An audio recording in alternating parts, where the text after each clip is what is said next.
যেটা তৃণমূল যে ওয়াকফ বিল নিয়ে প্রতিবাদ সভা এখানে হয়েছে তার মধ্যে থেকে পরিষ্কার আমরা জানিয়ে দিয়েছি কি মোদি হোক আর ভারতবর্ষের অন্য কোনো দল হোক, তারা যদি চেষ্টা করবে সংখ্যালঘুদের উপরে আঘাত আনার, সেটা কোনো পার্টি মানবে না। সেই জন্য জেএসপি জীবিত থাকতে, দেহে শ্বাস থাকতে, রক্ত থাকতে আমরা ওয়াকফ বিল এখানে লাগু হতে দিব না, যেমনটা এনআরসি আমরা लागू होते दिए। लेकिन ये कि इल्जाम लग रहा है कि कई पश्चिम बंगाल में भी वक्फ प्रॉपर्टीज है जिसमें खुद पश्चिम बंगाल का कब्जा, इसको लेकर क्या करें? देखिए স্থিতি তো আছে, এটা পরিষ্কার। আর এটা তো আপনারা জানেন, বিজেপি তো মন্দির মসজিদ কবরস্থান শ্মশান এগুলো করে বেড়াই। তো যেহেতু মন্দির মসজিদের ইস্যু খতম হয়েছে, নতুন ইস্যু আনতে হবে, এক শ্রেণীর ভোট ব্যাংকে ঐক্যবদ্ধ করতে হবে, কিন্তু সেটা সফল হবে না। কারণ और हमें इस बात से भी आपत्ति है कि ये चूंकि मुस्लिम लोगों के द्वारा ये दान की भी प्रॉपर्टीज़ है, तो जाहिर सी बात है कि इसके ऊपर सारा कंट्रोल जो है मुसलमान लोगों की होनी चाहिए। जैसे कि हिंदुओं के अपने बोर्ड्स होते हैं, राम मंदिर का अपना एक ट्रस्ट था, तिरुपति मंदिर का अपना एक फंड है, इसी तरीके से टाटा के अपने पर्सनल फंड हैं, उसके ऊपर मुसलमान को भी सपोर्ट करे, हिंदू को भी करे, सब कुछ करे, सबको सपोर्ट करे। तो ये सब एक पूरा जिसको बोलता है जाएगा कि हमारे ফোর্স কি করছে, কেন্দ্রীয় সরকার কি করছে, রোহিঙ্গারা যখন ঢুকছে আর কি নামেছে জন্য পথে প্রান্তরে মাঠে ময়দানে লড়াইয়ের সঙ্গে তৃণমূল কংগ্রেস আজ থেকে নেমে পড়ল।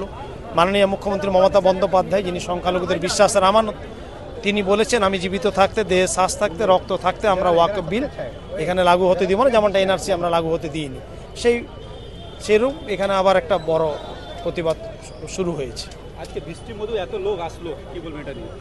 এটা মানুষের ঢল নেমেছে। মুসলিম মানুষ তার নিজস্ব প্রপার্টি সম্পত্তির অধিকার রক্ষার্থে তারা আজকে যে নিজেদের যেটা সম্ভব আছে সবাই নিয়ে এসে আজকে সভা সফল করেছে। অতীতের সমস্ত সভাকে ছাপিয়ে রানী রাসমন্ডি একেবারে চৌরঙ্গি রোড পর্যন্ত এই 3টে রোড পরিপূর্ণ হওয়ার পরে লোক এদিক ওদিকও থেকেছে, ঢুকতে আর পারেনি। কারণ আমরা অবাক, মানুষজনকে আমরা ধন্যবাদ জানাচ্ছি। মাননীয় মুখ্যমন্ত্রীর নামের নেতৃত্বে এই সভা আয়োজিত হয়েছিল। সংখ্যালঘুদের ওয়াকফ প্রপার্টি বা অন্যান্য প্রপার্টি যাতে বিজেপি ষড়যন্ত্র করে দখল না করতে পারে, তার জন্য তারা সবাই এসেছিল। সভা সফল। প্রতিনিয়ত বিজেপির চলেই, তারা এটা একটা প্রোপাগান্ডা চালায়, বিজেপির মিথ্যাকে আমরা সত্য দিয়ে ঢাকি, তারা মিথ্যাচার করে বেড়ায়, কিন্তু সফল হবে না। তারা অশুভ শক্তি অপশক্তি লাগিয়ে ওয়াকফের সম্পত্তি দখল করতে যে চেষ্টা করছে, সেটা তাদের সফল হবে না, বিফল হয়ে যাবে। নীতি তো আছে, এটা পরিষ্কার। আর এটা তো আপনারা জানেন, বিজেপি তো মন্দির মসজিদ কবরস্থান শ্মশান এগুলো করে বেড়াই।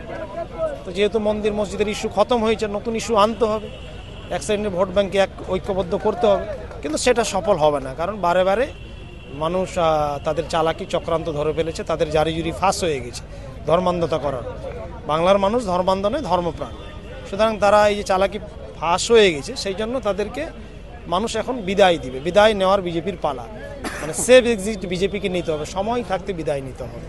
बिल के खिलाफ यहाँ पे इतना बड़ा मीटिंग हुआ, कई नेता गण है, क्या कहेंगे सर? हम यही कहेंगे कि हम लोग को वक्त को बचाना है। ये जो भी हो रहा है ये सियासत हो रहा है और कुछ नहीं। इस सियासत में हम लोग को नहीं पड़ना है और कोशिश करना है। जैसे आपको आज मालूम हुआ है कि हम लोग का जितना भी वक्त का फेस है सब हम लोग के सपोर्ट पे है। तो ये एक जिसको बोला जाता है सियासत कर रहा है, दिल्ली में बैठ के लोग कर रहा है, उसको सक्सेस होगा नहीं है। लेकिन ये कि इल्जाम लग रहा है कि कई पश्चिम बंगाल में भी वक्फ प्रॉपर्टीज है जिसमें खुद पश्चिम बंगाल का कब्जा, इसको लेकर क्या करें? देखिए ऐसा तो नहीं है। वैसे अगर आपने सुना होगा तो इसके लिए तो लोगों से मालूम होना चाहिए। देखिए हवा की बात सुन के फ़ायदा नहीं है। रहा सवाल, आप देख रहे हैं जब आज यहाँ वक्फ का एक प्रोग्राम हम लोग कर रहे हैं, वक्फ को बचा रहे हैं, उस पर ये हो नहीं सकता है। तो यही है कि ममता बनर्जी चाहती है कि मुसलमान को भी सपोर्ट करे, हिंदू को भी करे, सब कुछ करे, सबको सपोर्ट करे। तो ये सब एक पूरा जिसको बोलता है जाएगा कि हमारे हिसाब से कि पूरा एक पॉलिटिकल ये हो रहा है, इशू बना रहा है और चाह रहा जैसे मुसलमान को भड़काने के लिए। बस ये अमेंडमेंट बिल रोका नहीं जाता है, तो तृणमूल का क्या अगला कदम होगा? वो तो देखिए पार्टी की सुप्रीमो वही डिसाइड करेगी।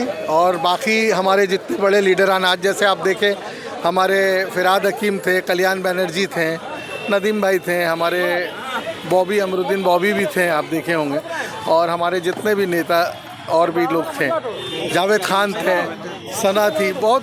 तो देखिए जितना नाम ले कम है।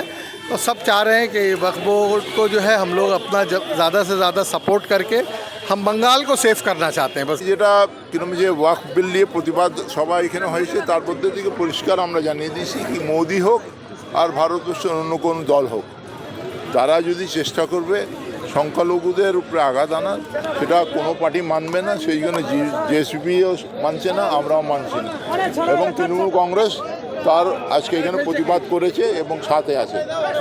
আর অতীতে আমরা দেখেছি যারা বাবরি মসজিদ নিয়ে খেলাধুলা করেছিল, মুসলমানের কিরকম যে অধিকার হরণ করেছিল, তারা নির্মূল হয়ে গেছে।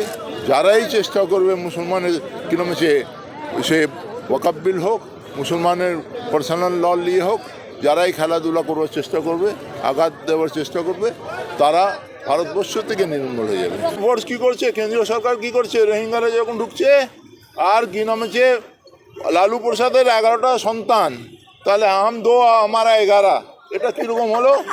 যারা বলছে তারা মুসলমানকে যদি মূর্খ মনে করে, তারা হতে পারে না। প্রধানমন্ত্রী ক্লাস 8 পাস আছেন কিনা সেটা আমি জানি না, স্বরাষ্ট্রমন্ত্রী কতদূর পড়েছেন জানি না, কিন্তু মুসলমানরা এখন অনেকটা শিক্ষিত, তারা বুঝে কোন পথে হাঁটতে হবে। আজকে যদি তারা বাধ্য করে আমাদের আন্দোলনের পথে হাঁটতে, আমরা হাঁটবো, আছি। এর বেশি কী করবে, মেরে দেবে, কিন্তু আমরা প্রতিবাদ করব। এসে বলুক না, যে পিসিতে এসে কিরম যে শুনুক আমাদের বক্তব্য রেকর্ডিং করে, সেটা কিরম যে পার্লামেন্টে পেশ করা হোক। আর মুসলমানরা 20 কোটি হোক, 17 কোটি হোক, আর 25 কোটি হোক সারা ভারতবর্ষ, তাদের কিরম যে রেফারেন্ডাম করে তাদের ভোট নিয়ে বলুক কি তারা মানছে কিনা, এই কিন্তু যে সংশোধনীটা আনছে তারা মানছে কিনা। আমার পেটে ব্যথা হবে আর মোদি ওষুধ খাবে, সেটা হবে না। তা লড়বো, আমরা আইনের লড়াই লড়বো, আমাদের আস্থা আছে এখনও আইনের উপরে, সুপ্রিম কোর্টের উপরে আমরা লড়বো। যেইখানে সংবিধানকে উল্লঙ্ঘন করা হচ্ছে, যেইখানে মোদি নিজে শপথ নিয়ে বলেছে সবকে এক চোখে দেখবো, সে আবার হিন্দু মুসলিম করছে, সে আবার কি নামে যে শিখ ইসাই করছে, তাকে আমরা বিশ্বাস করি না, বিজেপিকে বিশ্বাস করি না। যারা স্বাধীনতার সংগ্রামে পিছন দিক দিয়ে ব্রিটিশের সঙ্গে ছিল এবং কাঠি করেছে, তাদের আজকে আমরা কোনো রকম ভারতের মানুষ, কোনো মানুষ বিশ্বাস করতে পারে না সে বিজেপিকে। हर मस्जिद में इसके बाद जो है हर क्या नाम है घर घर में खोजा जाएगा कौन खूबसूरत लड़की है, औरत है, वो हिंदू है।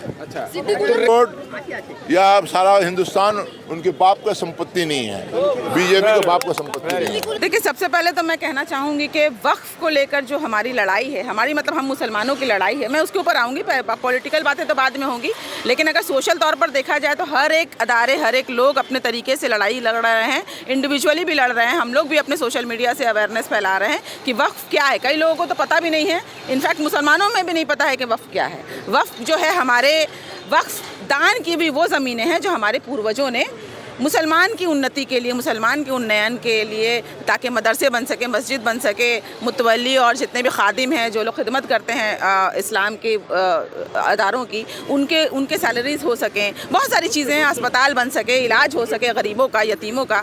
लेकिन आज मोदी गवर्नमेंट जिस तरीके से कोरोना काल में पीएम केयर फंड को लेकर उन्होंने पीएम केयर फंड का घोटाला कर दिया, करोड़ों करोड़ों अरबों रुपए का घोटाला कर दिया। आज उनके नज़र में जो है वक्फ बोर्ड की प्रॉपर्टी, जो करोड़ 2 करोड़ नहीं है बल्कि सैकड़ों करोड़ रुपए हैं, उसको लेकर जो मोदी की और भाजपा की जो नज़र पड़ चुकी है। देखिए, इनको अपने राजनीति करने के लिए इनके पास कोई मुद्दे नहीं हैं। जिस वादों के साथ ये आए थे कि वो 2 करोड़ नौकरी देंगे, 15 लाख रुपए देंगे, महंगाई कम करेंगे, फलां ढका, सबका साथ सबका विकास करेंगे, नोटबंदी किया, जीएसटी लगाया, लॉकडाउन किया, लेकिन कुल मिला के ये कुछ कर नहीं पाए। तो इनके पास बस एक ही कुल मिला के 2014 के बाद मुद्दे हैं, वो है मुसलमानों को जलील करना, मुसलमानों को किसी भी तरीके से नीचा दिखाना, मुसलमानों के हक को कुचलना, ताकि वो 80% जो नॉन मुस्लिम लोग हैं उनकी पोलराइजेशन कर सकें, उनके वोट के साथ उनकी राजनीति चलती रहे। और अब जो है उनकी गंदी नज़र वक्फ की प्रॉपर्टीज़ पर पड़ी है। और इसमें देखिए, वक्फ की प्रॉपर्टी को उन्होंने बहुत से संशोधन किए हैं जिसमें बहुत सारी आपत्तियां हैं। सबसे पहली आपत्ति ये है कि कंट्रोल है वो सीधे सीधे कलेक्टर के पास चला जाएगा और कलेक्टर सीधे सीधे गवर्नमेंट की जो है वो भरपाई करेगी।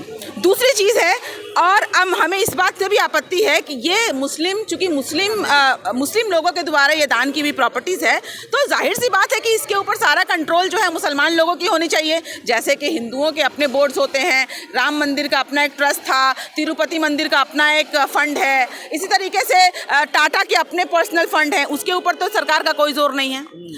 आज वो कहते हैं कि जितने भी कमेटी बैठेगी 11 लोगों की कमेटी, उसमें वो कहते हैं कि नॉन मुस्लिम्स को भर देंगे, जिसमें से सिर्फ 2 लोग हैं जो कंपलसरी मुसलमान होंगे, बाकी उसमें कोई ज़रूरी भी नहीं है कि बाकी लोग मुसलमान होंगे या नहीं होंगे। तो मेरे कहने का ये मतलब है कि मुसलमानों के अदारों के ऊपर पहले से ही इनकी नज़र थी। मदरसों को वो रद्द कर रहे हैं, मस्जिदों को वो तोड़ रहे हैं। संभल में जैसा हुआ, आपने देखा कि सर्वे हो रही थी, वहाँ पे एक जेनोसाइड, मास जेनोसाइड करने की इन लोगों ने चेष्टा की।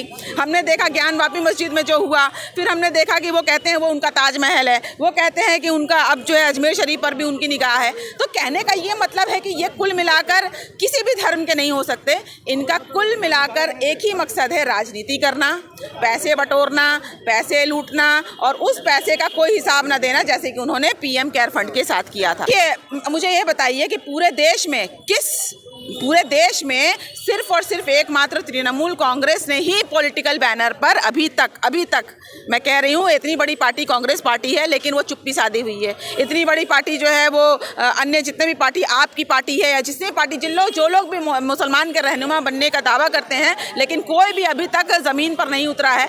सिर्फ और सिर्फ ममता बनर्जी ने, देखिए आज हम भले यहाँ पर रस्तों पर हैं, लेकिन ममता बनर्जी कई दिनों से इसको लेकर चर्चा कर रही हैं। ऐसा नहीं कि ममता बनर्जी चुप थी, ममता बनर्जी पहले से ही इसको लेकर प्रिपरेशन कर रही हैं। इसको लेकर उन्होंने अपने सोशल मीडिया से भी बोला और कई जगह वो आंदोलन भी कर रही हैं, और जितने भी कर्मी हैं उनको भी ये आदेश था कि अपने अपने सोशल मीडिया से अपने अपने तरीके से हम लोग इस तरीके का एहतजाज करें।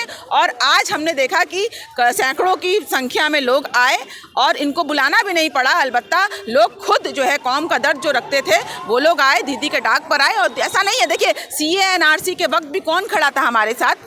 हमारी ममता बनर्जी इमाम थे, कई इमाम एसोसिएशन के लोग थे। बिल्कुल नहीं, ऐसा नहीं है, बिल्कुल थे। और हमारे MP MLA, देखिए ये जो लड़ाई सिर्फ मुसलमानों की नहीं है, यही तो हम दिखाना चाहते हैं कि वक्फ की लड़ाई जो है वो सिर्फ मुसलमानों की नहीं है। और यही बात को हम दिखाने के लिए हम लोगों ने कल्याण बनर्जी को बुलाया, जिन्होंने पार्लियामेंट में, सांसद में उन्होंने अपने आप को घायल करके लड़ाई की। तो अगर हमारे हिंदू भाई, हमारे नॉन मुस्लिम ब्रदर हमारे साथ कंधे से कंधा मिलाकर अगर खड़े हैं, तो उन्हें स्टेज पर जगह क्यों ना दिया जाए? तो हम माइनॉरिटी सेल के जितने भी लोग हैं, हम लोगों ने कह सकते हैं कि हम लोगों के लिए स्टेज मतलब नहीं रखता। हम लोगों के लिए ये मतलब रखता है कि हमें कौम से दर्द है, हमें हमारे देश से दर्द है, बंगाल से दर्द है। तो जाहिर सी बात है कि हम लोग दिखाना चाहते हैं कि हमारे साथ सिर्फ मुल्ला और मौलवी नहीं हैं या किसी एसोसिएशन के लोग नहीं हैं, बल्कि हमारे साथ हर एक नॉन मुस्लिम के लोग हैं, जो लोग हमारे साथ कंधे से कंधा मिलकर इस चीज़ के लिए लड़ाई कर रहे हैं।